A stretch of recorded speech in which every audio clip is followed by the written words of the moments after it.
Ants build, ants fight, ants survive, but sometimes even they go too far. In this episode of BattleAnts, we bring you 4 wars so devastating they were never meant to happen. A colony crushed by its own ambition, an army frozen mid-march, 2 rivals forced into a blood pact, and a nest that exploded from the inside out. These are the mistakes ants were never built to make. These are the wars beyond imagination. This is BattleAnts Episode 4. What do you do if you find out your home is a death trap? If it were my house, I'd sell it as fast as possible and move somewhere else. But this story isn't about a house. It's about an entire anthill. This particular colony expanded so much that they dug their own grave. Yes, literally. They kept building deeper and deeper, until one day, everything came crashing down. Hi, everyone. Here's how the colony that dug its own grave started. Everything began with a queen. We don't know exactly what type of ants these were, but we do know that they lived in South Africa. Now, at first, the colony was small, just a few hundred ants. But then more and more joined the colony, and soon there were thousands of them. At this point, the colony needed more space, and they found the perfect place nearby. It was a tree with plenty of leaves and vegetation growing around it. So the ants began building their nest right there. At first, everything seemed fine. The ants brought back dirt from outside and created tunnels for their colony. There was enough room for all of them here.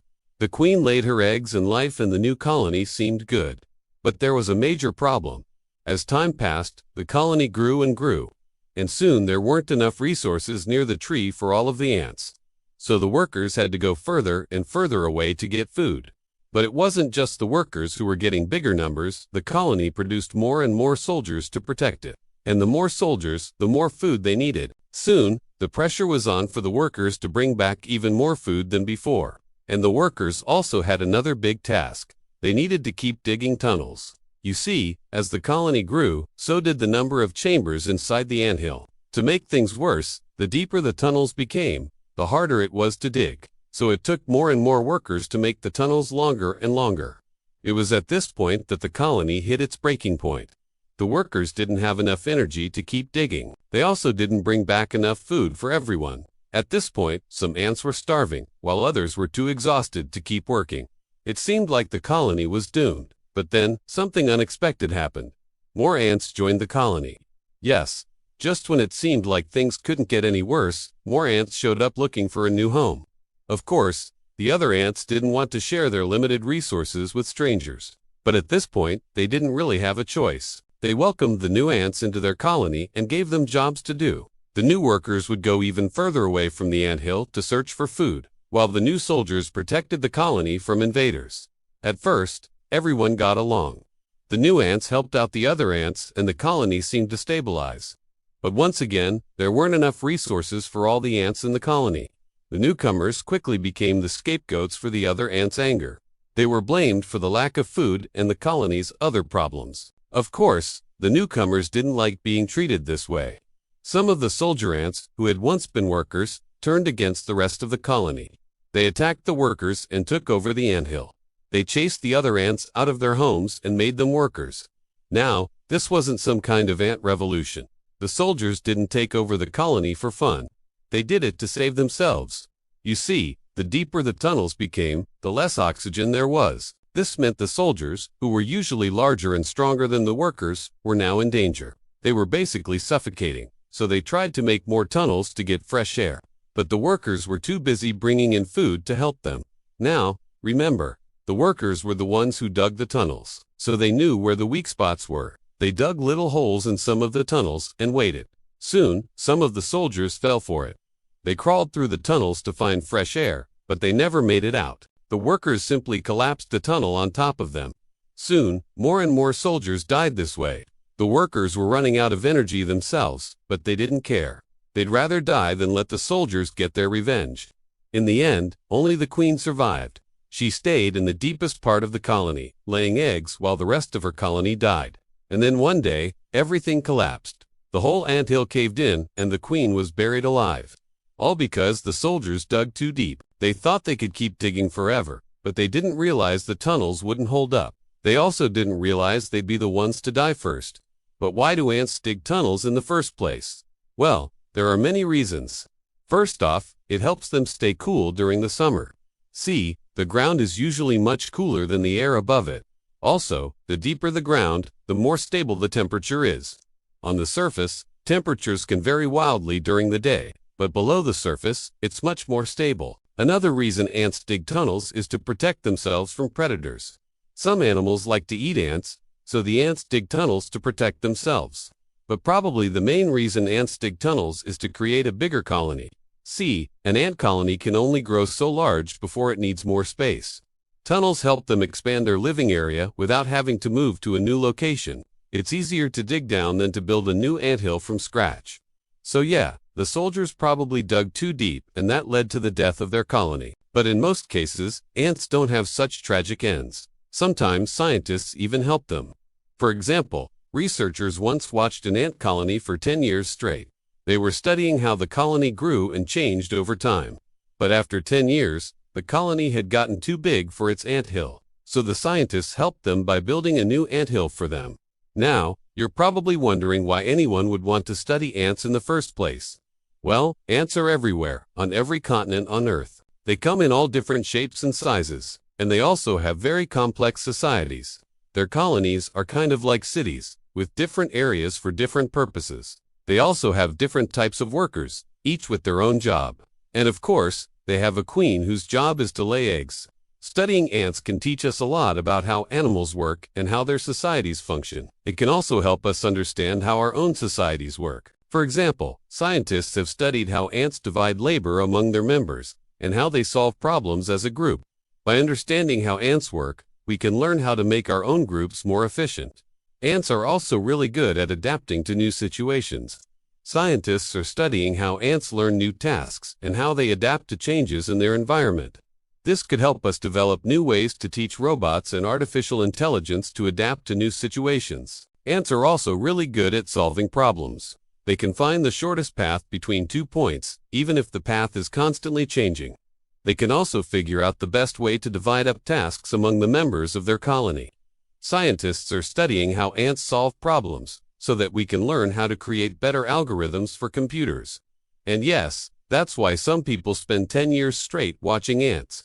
But you don't have to watch them for 10 years to learn something interesting. For example, did you know that ants can lift 50 times their own body weight?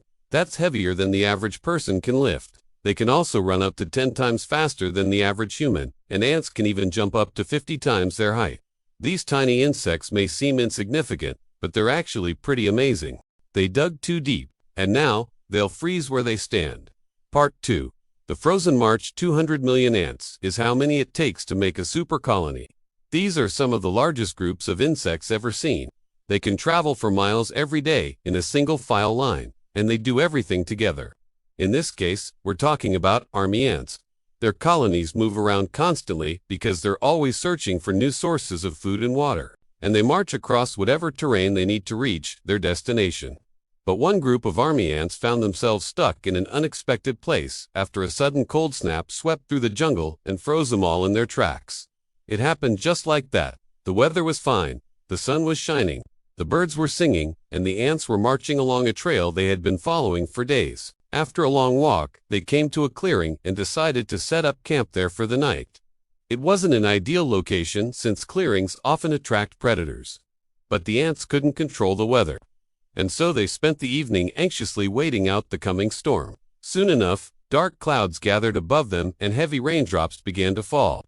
This was bad news for the ants because rain can wash them away from their trail and separate them from the rest of the colony. But they stood firm and clung to the ground with all their might. They also did something unusual, shaking their abdomens vigorously. That created a vortex of air that protected them from the wind. And then, just when the storm was reaching its peak, something even more terrifying occurred. Hailstones the size of pebbles rained down on the forest floor. Many ants were killed instantly, but others survived. In fact, none of them ran away or tried to hide. Even the surviving ants didn't seem to want to live anymore. Some of them lay on the ground, their bodies completely curled up, pretending to be dead leaves. Others kept their eyes fixed on the sky, as if they were mesmerized by what was happening. It looked like the end of the world, but it actually wasn't that serious. The hailstorm didn't last very long, and soon it was replaced by a light drizzle. However, it was at this point that the real trouble started. The ants looked around and realized they were in big trouble. so many of them had died. There weren't enough of them to go on living as a colony, but it turned out that they weren't alone. Somewhere nearby, there was another supercolony that managed to survive the hailstorm, and these ants were in much better shape than the first ones. Seeing their neighbors alive and well, they approached them and began to exchange food and water. The weak ants didn't really want to accept the help, but they had no other choice. They were freezing, and this was their only chance for survival. Gradually, the survivors joined forces with the other ants. Together, they continued the unfinished march, heading deeper into the forest. All of them were too weak to find their way back to the previous camp, so they decided to trust the ants who knew the way. Several hours passed like this. The ants moved slowly but surely, though they could have moved even slower. For some reason, they were in no hurry to get to their destination. Maybe they wanted to savor the moment, realizing that they had cheated death, or maybe they didn't know where they were going. Then suddenly, the ants came across another clearing and once again decided to spend the night there. They huddled together to keep warm, but it still wasn't enough to save them. That night, the temperature dropped sharply, and most of the ants simply froze. They locked paws, antennae, and jaws, forming one giant statue with hundreds of millions of limbs. Seeing this, the remaining few ants tried to flee, but they too were soon encased in ice. Only a handful of individuals managed to escape the trap. They watched helplessly as their colony mates turned into a huge sculpture. Then they ran off deeper into the forest, although they didn't know where they were going. You can imagine how surprised the ants were when they found another supercolony on their way the next morning. And no, not just another colony, the same one they had joined the day before. As it turned out, both colonies froze in the same clearing and were subsequently encased in ice. But the ants didn't realize any of this at first. They attacked the statues of their colony mates, biting and stinging them, thinking they were dangerous enemies. It took quite a while for the ants to understand what was going on, and by that time, most of them had already lost their lives. But here's the thing. If the ants didn't wake up, they would have stayed frozen forever. But the thing is, they did wake up, and as soon as they woke up, they immediately got to work. Each ant thought it was still a larva, and that it needed to be fed. But there was no one to feed them. You can't feed yourself, especially if you're an ant. Soon, the ants began to realize that things were not right. There were far too many of them, and not a single larva or egg.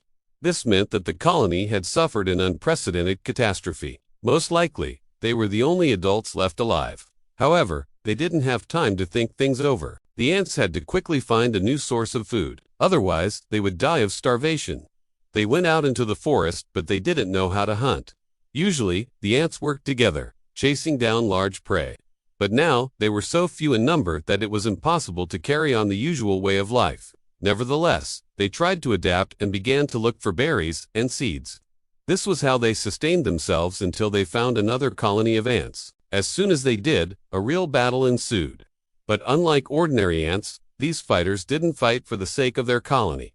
They were fighting for their own survival. They tore chunks out of each other and threw them into the air, then fell on those chunks and tore them to pieces. Although they were stronger than ordinary ants, they weren't invincible. And in the end, the battle ended with a massacre. After the victory, the ants feasted on their slain foes, and yet they felt empty inside. They had no queen and no larvae. They were nothing more than a bunch of hungry and thirsty adults. For a while, the ants continued to wander through the jungle, hoping to find at least some remains of their colony. But it was no use. The catastrophe had wiped out the colony, leaving only a few dozen survivors. These ants probably could have lived on if they had come across another colony. But sadly, their wandering ended at a river. The ants were too weak to cross it, and therefore they all died. Thus ended the story of the biggest supercolony of ants that had ever existed. It's hard to say whether it would have become even bigger if not for the hailstorm. But the fact that the ants forgot about their queen, even after waking up from a deep freeze, is truly amazing. You might think that such a smart creature wouldn't make such a stupid mistake. But remember that the ants didn't have time to think things through. They were driven by basic instincts, hunger and thirst. And under these circumstances, it's unlikely that anyone would have emerged victorious from the battle of the frozen ants. When nature turns hostile, enemies must become allies. But in war, alliances never last. Part 3. The Blood Pact. This is a classic example of the saying that the enemy of my enemy is my friend. Forager ants are often in conflict with their neighbors over territory, food, and resources. But when a greater threat arrives, rival colonies of forager ants are forced to join forces and fight back. This may seem like an unlikely alliance, but the truth is that this happens all the time in nature. Sometimes, we humans even get in on this kind of pact, as when we team up with unlikely allies to battle a common enemy. The reasons for such unions are many, but they all boil down to one thing: survival. Hi, and welcome to Animal Logic. Today's story is called The Blood Pact. Two rival colonies of ants who are at each other's throats call a truce when a more powerful species of ant invades their territory. Now, this isn't unusual behavior. When faced with a common enemy, animals often put aside their differences and unite against that foe. And once the threat has passed, hostilities frequently resume right away. It's just the circle of life. But in this case, there's a twist. One colony actually gets betrayed in a most unexpected way. Our story begins with two neighboring colonies of forager ants. Both are redwood ant species native to Europe and Asia. Forager ants, or Formica rufa, are medium-sized ants, known for their bright red or orange-red color. They're also highly aggressive towards other insects, especially if those insects encroach on their territory. And when it comes to defending their foraging grounds, they don't hold back. Each colony is made up of thousands of individuals, all of which cooperate in a highly organized fashion to protect the nest and search for food. They also defend their borders fiercely and will attack anything that crosses into their space, whether it's a member of their own species or not. Because of their ferocious defensive abilities, the colonies are often at war with one another, battling it out day in and day out. They attack each other's nests, steal each other's food, and generally make each other's lives miserable. Basically, being a neighbor of these guys must be a nightmare. But as I said, this kind of behavior isn't unique to forager ants. There are lots of species around the world that do the same thing. That's why it was such a shock when two of these colonies decided to lay down their arms and team up against a common enemy. In 2020, researchers from the University of Würzburg in Germany were studying a group of forager ants when they noticed something strange going on. The ants from two different colonies had gathered together and were working in unison to fend off a massive army of driver ants. Driver ants are huge, some measuring over 2 centimeters long. They're also highly aggressive and nomadic, meaning they travel around constantly in search of new fig trees to colonize. Since they're so big and strong, they can easily defeat most of their insect adversaries. But when faced with sheer numbers, they can lose a battle, and that's what happened here. Although the driver ants outnumbered the foragers by 30 to 1, the united force pushed them back. It wasn't just brute strength that won the day. It was also the use of tactics. The forager ants took advantage of their smaller size and agility, darting in and out of the fray to deliver stinging bites. They also coordinated their attacks, making sure that the driver ants were overwhelmed. After 3 days of fighting, the nomads were driven out of the area, and the two colonies went back to hating each other's guts. But this truce wasn't totally without consequence. As the foragers chased the driver ants away, they inadvertently opened up a new fig tree. Forager ants aren't fussy eaters. They'll happily feast on pretty much any insect that crosses their path. So when the driver ants abandoned their fig, the foragers moved in. Now, normally, when this kind of situation arises, there's a first-come, first-served system between the two colonies. Whoever finds the fig first gets to take over. But because of the recent alliance, things didn't play out the way you might expect. Instead of just letting the other colony have its prize, one colony tore apart the fig and drove the other away. In other words, they broke the rules of nature's etiquette in order to stick it to their rivals. And to think they had been working together as recently as 3 days before. Clearly, even the most bitter of enemies can set aside their differences, if it means getting one over on a bigger threat. And speaking of enemies, it seems the feeling is mutual. Even though the driver ants had lost this particular battle, they were hardly going to lie down and take it. In fact, they retaliated in the only way they knew how. With brute force, driver ants are incredibly agile despite their bulk, and they used this ability to their advantage, leaping onto the unsuspecting foragers and tearing them apart limb from limb. It was a brutal display of power, and it sent a message to the two colonies: don't cross us again. To be fair, the foragers did try to respond with the only weapon they had left: chemical warfare. When attacked, they release a pheromone that calls in reinforcements, but it wasn't enough. The driver ants were too quick and too strong. It seemed like the victory against the nomads had gone straight to the foragers' heads, making them cocky and unprepared for what was to come. Their hubris almost cost them everything. As for the driver ants, they learned a valuable lesson about numbers. Even though they were too small to win a war against the combined might of two colonies, their size and strength were useful assets in skirmishes. Because of their bulk, they could leap across the battlefield and strike devastating blows.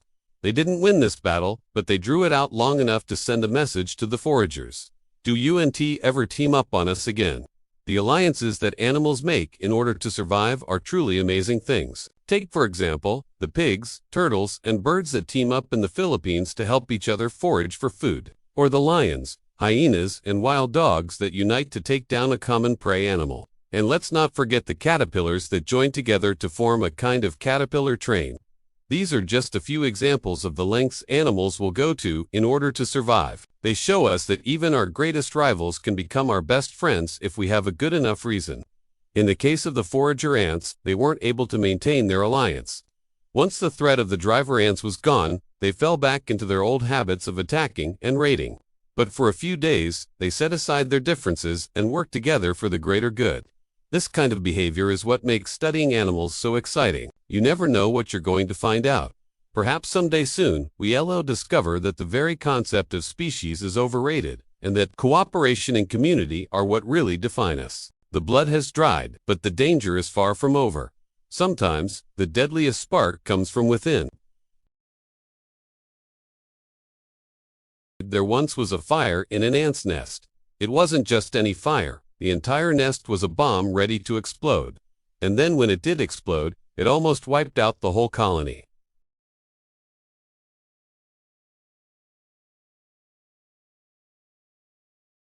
In the backyard, there was a large compost pile. All of the normal things were happening. Worms were squirming through the decaying matter. Critters were scampering around for food. And ants were collecting scraps to take back to their colony.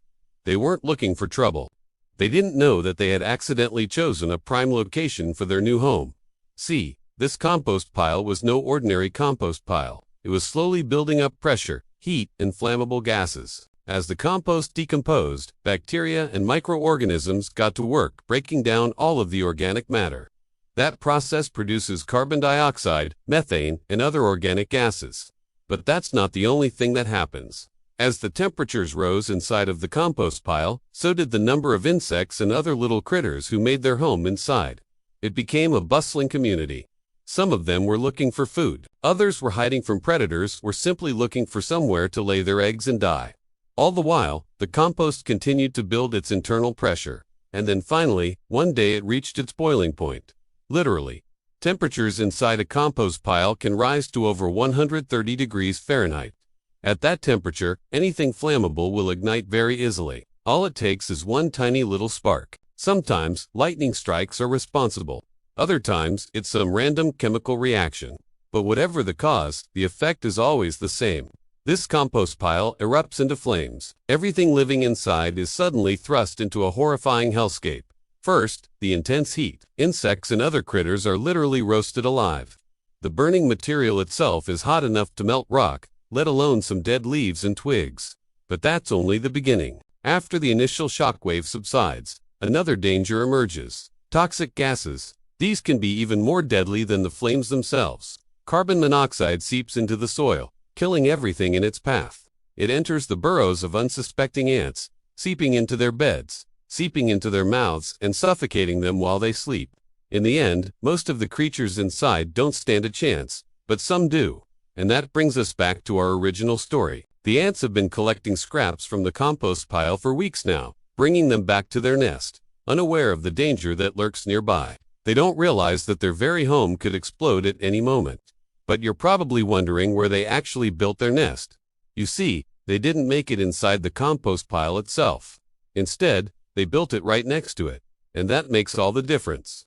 When the compost pile explodes, they barely escape with their lives. The ones closest to the blast are immediately incinerated. Their bodies are flung into the air and scattered to the wind, while others are thrown back into the compost pile, where they're lost forever, but there are still survivors. Ants flee in all directions, running for their lives. Those that run too far away from the nest don't make it. They die of starvation or are killed by predators. But those that aren't too far away return to the nest only to find it gone. The explosion has destroyed their home and scattered the remaining ants. Many of them are burned alive, but others survive, albeit only barely. They're missing limbs, wings, and legs, and many will die from their injuries. But some of them are still alive. You might think that would be the end of the story, but it's not. After all, life always finds a way. One lucky, or perhaps unlucky ant survived the blast and managed to escape completely unscathed. He looked around to see his entire colony gone. He had no idea what happened, but he knew one thing. He was hungry and he needed more ants to help him rebuild. So he started to walk towards the nearest food source. He wasn't sure if any of his colony mates survived, but he was willing to bet that whoever did would head in that direction too. He walked past the smoldering remains of his old colony. He didn't recognize it anymore, but something about it felt familiar. It almost felt like he was being drawn back to it, but he shook off the feeling and kept walking. He had a long journey ahead of him and didn't want to waste time. Finally, he found some crumbs left behind by a human and began to feast. As he ate, he thought about how much bigger his colony would be once they returned. They would need more space, more workers, and more food. Maybe they should move to a new location. He couldn't help but feel like something bad happened here. Just as he finished eating, he saw something in the distance. At first, he thought it was another ant, but as he got closer, he realized it was one of his colony mates. He stopped dead in his tracks. He couldn't believe it. He thought they were all dead. He started to run towards her, but then he noticed something strange. She wasn't carrying anything. She didn't have any eggs or larvae. She didn't even have any food. He called out to her, but she didn't respond. He was getting closer and closer, and he could see that she was moving in a funny way. She seemed to be dancing around aimlessly. Then he noticed something else. There were several other ants doing the same thing. They were all moving in strange patterns, like they were hypnotized. He tried to call out to them, but his voice was hoarse and weak. He didn't understand what was happening, but he knew he needed to get close enough to find out. He crept closer and closer until he was within a few feet of the dancing ants. And that's when he noticed it, the faint smell of decay. It was coming from the ground beneath their feet. He didn't know it at the time, but that ground was cursed. It would drive anyone who stood on it insane. It was slowly poisoning the ants, turning them against each other. But he didn't know that. All he knew was that something was wrong. He tried to get closer, but the ants noticed him and attacked. They were biting and stinging him, but he fought back. He wasn't sure why they were attacking him, but he knew he had to defend himself. Finally, he managed to get close enough to see what was going on, and that's when he realized the terrible truth. The ground beneath their feet was the same ground where their old nest had been destroyed. It had been driving them insane, turning them against each other. He tried to warn them, but it was too late. They were already too far gone. He watched as they continued to dance around aimlessly, and he couldn't help but feel a sense of sadness. They were his colony mates. He had been with them since they were larvae, but there was nothing he could do. They were lost forever. He turned and walked away slowly. He didn't want to look back. He didn't want to see what was happening. He knew he had to move on, but he couldn't help but feel like something was missing. He had lost his entire colony, and he didn't know if he could ever rebuild it. For wars, for disasters, and not a single enemy came from outside. The ants failed because they underestimated themselves. In nature, survival isn't always about fighting others. Sometimes it's about not destroying yourself. Subscribe now to BattleAnts. The next mistake may already be happening.